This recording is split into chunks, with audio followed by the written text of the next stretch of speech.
ओम शांति। 3 अक्टूबर 2025 बाबा के महावाक्य। मीठे बच्चे, तुम हो सच्चे सच्चे परवाने, जो अभी क्षमा पर फिदा होते हो। इस फिदा होने का ही यादगार यह दीपावली है। प्रश्न, बाबा ने अपने बच्चों को कौन सा समाचार सुनाया है? उत्तर, बाबा ने सुनाया, तुम आत्माएं निर्वाण धाम से कैसे आती हो और मैं कैसे आता हूँ। मैं कौन हूँ, क्या करता हूँ, कैसे राम राज्य स्थापन करता हूँ। कैसे तुम बच्चों को रावण पर विजय पहनाता हूँ। अभी तुम बच्चे इन सब बातों को जानते हो। तुम्हारी ज्योति जगी हुई है। गीत, तुम ही हो माता, पिता तुम ही हो। ओम शांति। मीठे मीठे रूहानी बच्चों ने गीत सुना। आत्माओं ने इन जिस्मानी कर्मेंद्रियों से गीत सुना। गीत में पहले तो ठीक था, पिछाड़ी को फिर भक्ति के अक्षर थे। तुम्हारे चरणों की धूल है। अब बच्चे चरणों की धूल थोड़े ही होते हैं। यह रॉन्ग है। बाप बच्चों को राइट अक्षर समझाते हैं। बाप आते भी वहां से हैं जहां से बच्चे आते हैं। वह है निर्वाण धाम। बच्चों को सबके आने का समाचार तो सुनाया, अपना भी सुनाया कि मैं कैसे आता हूँ, आकर के क्या करता हूँ। राम राज्य स्थापन करने अर्थ रावण पर विजय पहनाते हैं। बच्चे जानते हैं राम राज्य और रावण राज्य इस पृथ्वी पर ही कहेंगे। अभी तुम विश्व के मालिक बनते हो। धरती, आसमान, सूर्य आदि सब तुम्हारे हाथ आ जाते हैं। तो कहेंगे रावण राज्य सारे विश्व पर और राम राज्य भी सारे विश्व पर है। रावण राज्य में कितने करोड़ हैं, राम राज्य में थोड़े होते हैं। फिर धीरे धीरे वृद्धि को पाते हैं। रावण राज्य में वृद्धि बहुत होती है, क्योंकि मनुष्य विकारी बन जाते हैं। राम राज्य में है निर्विकारी। मनुष्यों की ही कहानी है। तो राम भी बेहद का मालिक, रावण भी बेहद का मालिक है। अभी कितने अनेक धर्म हैं, गाया हुआ है अनेक धर्मों का विनाश। बाबा ने झाड़ पर भी समझाया है। अब दशहरा मनाते हैं, रावण को जलाते हैं। यह है हद का जलाना। तुम्हारी तो है बेहद की बात। रावण को भी सिर्फ भारतवासी ही जलाते हैं। विदेश में भी जहाँ जहाँ भारतवासी जास्ती होंगे वहाँ भी जलाएंगे। वह है हद का दशहरा। दिखाते हैं लंका में रावण राज्य करते थे, सीता को चुराकर लंका में ले गया। यह हो गई हद की बातें। अब बाप कहते हैं सारे विश्व पर रावण का राज्य है। राम राज्य अब नहीं है। राम राज्य अर्थात ईश्वर का स्थापन किया हुआ। सतयुग को कहा जाता है राम राज्य।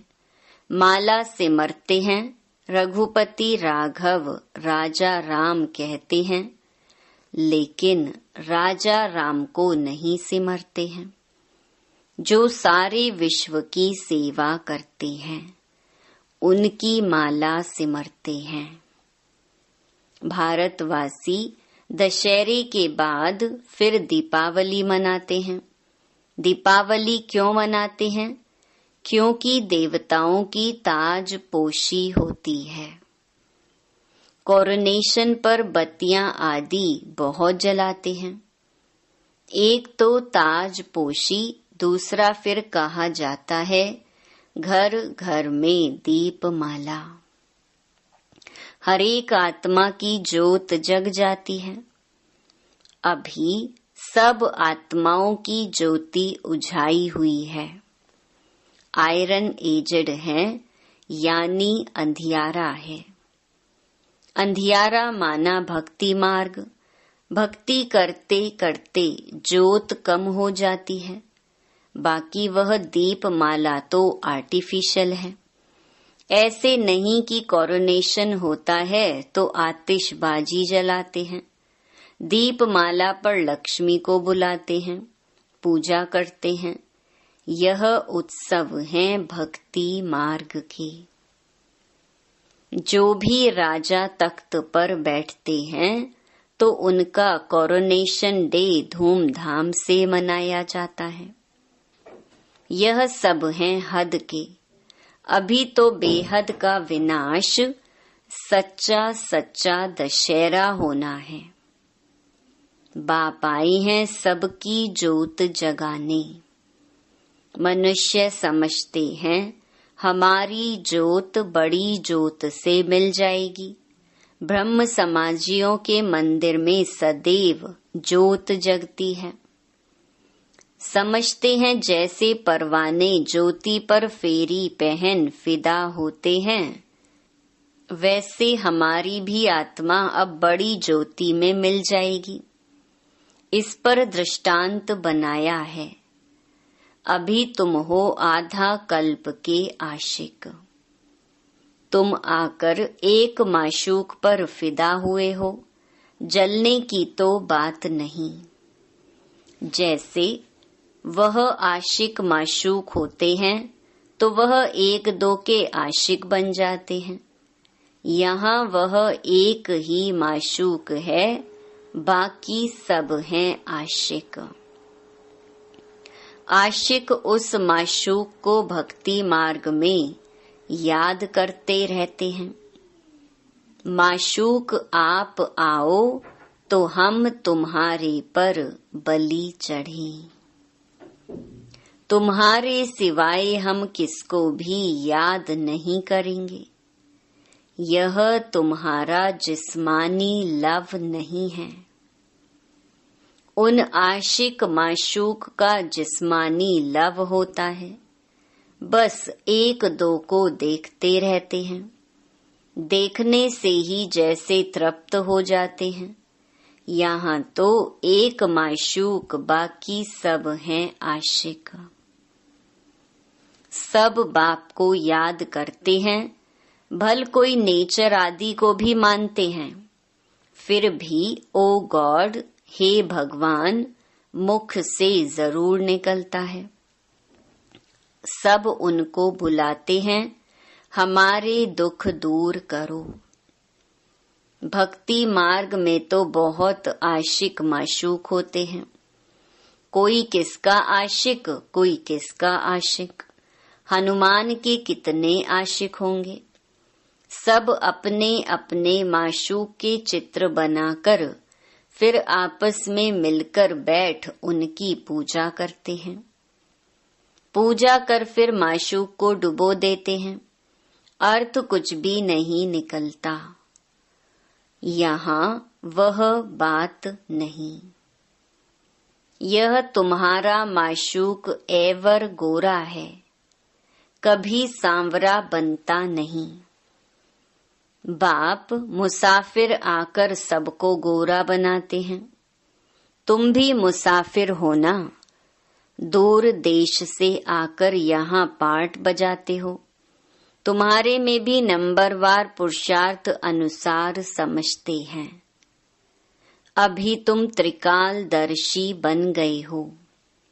रचता और रचना के आदि मध्य अंत को जानते हो तो तुम हो गए त्रिकालदर्शी ब्रह्मा कुमार कुमारियां। जैसे जगत गुरु आदि का भी टाइटल मिलता है ना, तुमको यह टाइटल मिलता है। तुमको सबसे अच्छा टाइटल मिलता है स्वदर्शन चक्रधारी। तुम ब्राह्मण ही स्वदर्शन चक्रधारी हो या शिव बाबा भी है? शिव बाबा भी है। हाँ, क्योंकि स्वदर्शन चक्रधारी आत्मा होती है ना, शरीर के साथ। बाप भी इसमें आकर समझाते हैं। शिव बाबा स्वदर्शन चक्रधारी ना हो तो तुमको कैसे बनाए? वह सबसे सुप्रीम ऊंच ते ऊंच आत्मा है। देह को थोड़े ही कहा जाता। वह सुप्रीम बाप ही आकर तुमको सुप्रीम बनाते हैं। स्वदर्शन चक्रधारी आत्माओं के सिवाय कोई बन ना सके। कौन सी आत्माएं? जो ब्राह्मण धर्म में है। जब शूद्र धर्म में थे तो नहीं जानते थे। अब बाप द्वारा तुमने जाना है। कितनी अच्छी अच्छी बातें हैं, तुम ही सुनते हो और खुश होते हो।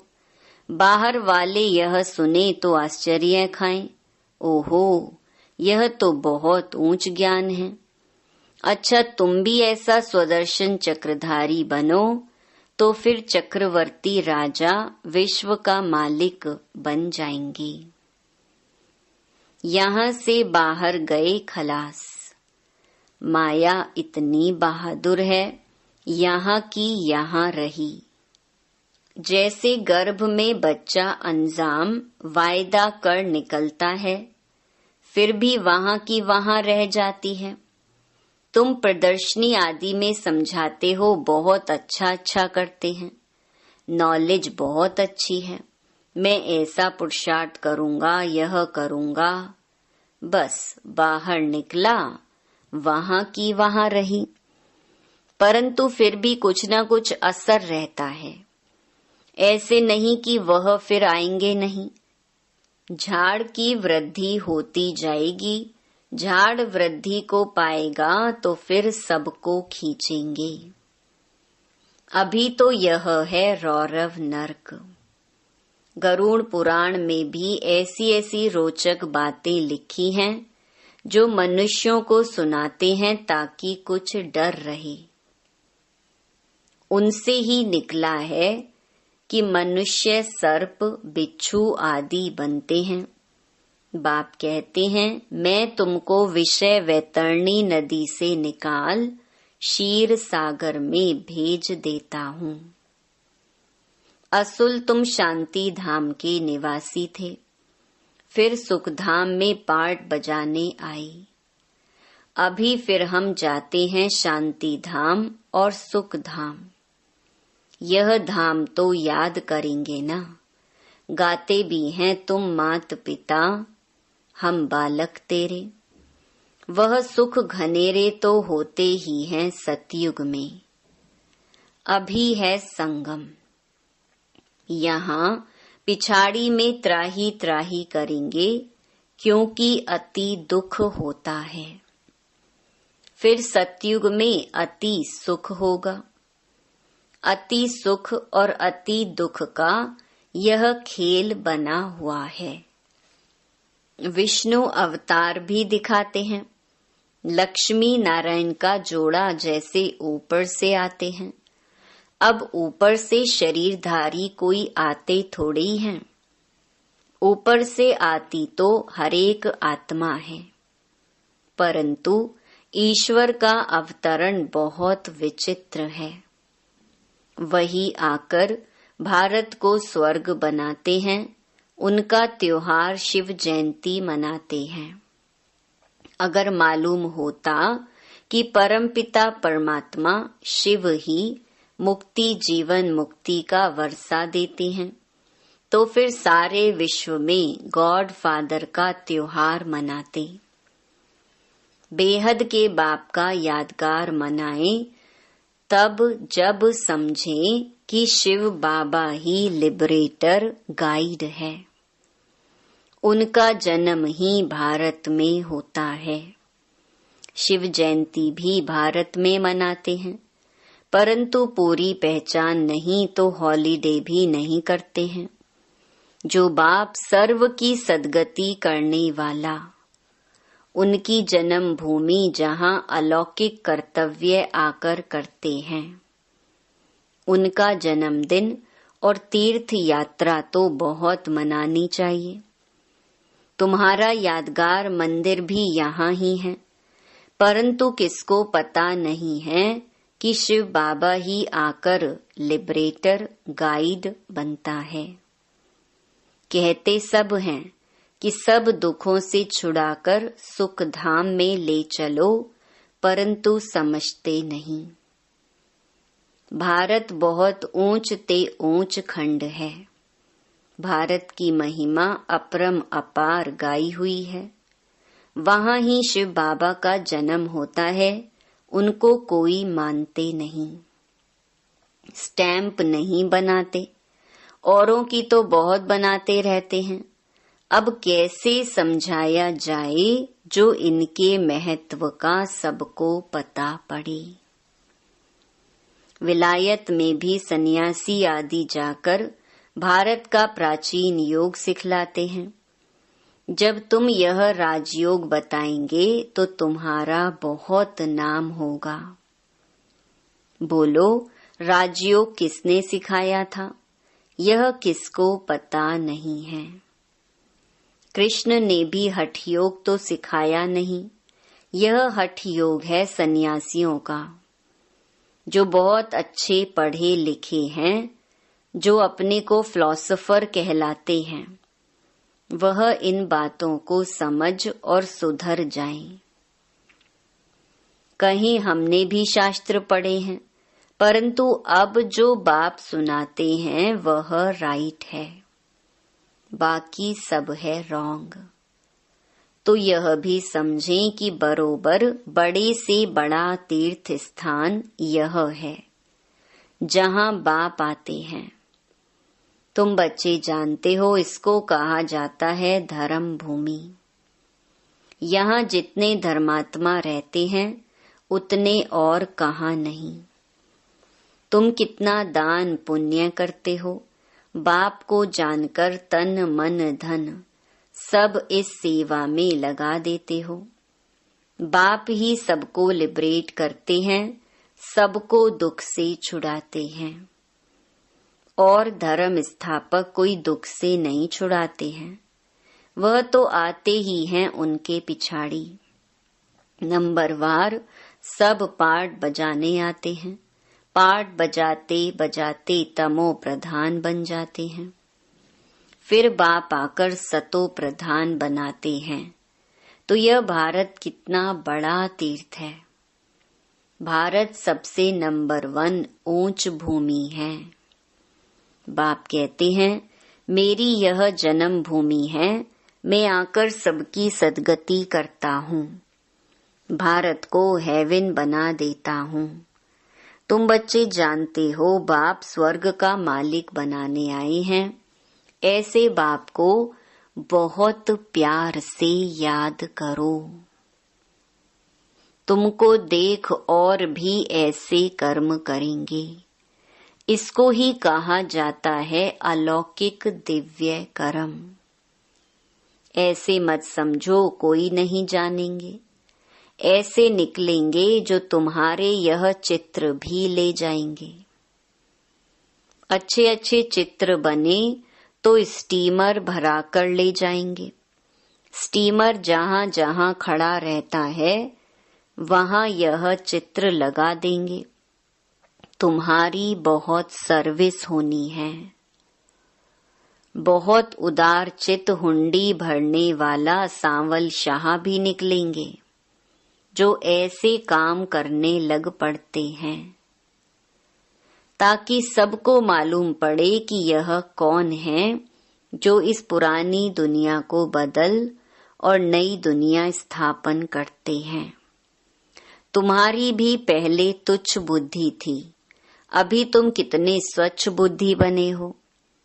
जानते हो हम इस ज्ञान और योग बल से विश्व को हेवन बनाते हैं। बाकी सब मुक्ति धाम में चले जाएंगे। तुम्हें भी अथॉरिटी बनना है। बेहद के बाप के बच्चे हो ना। शक्ति मिलती है याद से। बाप को वर्ल्ड ऑलमाइटी अथॉरिटी कहा जाता है। सभी वेदों शास्त्रों का सार बताते हैं, तो बच्चों को कितना उमंग रहना चाहिए सर्विस का। मुख से ज्ञान रत्नों के सिवाय और कुछ ना निकले। तुम हरेक रूप बसंत हो। तुम देखते हो सारी दुनिया सब्ज हरी भरी बन जाती है। सब कुछ नया, वहां दुख का नाम नहीं। 5 तत्व भी तुम्हारी सर्विस में हाजिर रहते हैं। अभी वह डिससर्विस करते हैं क्योंकि मनुष्य लायक नहीं है। बाप अभी लायक बनाते हैं।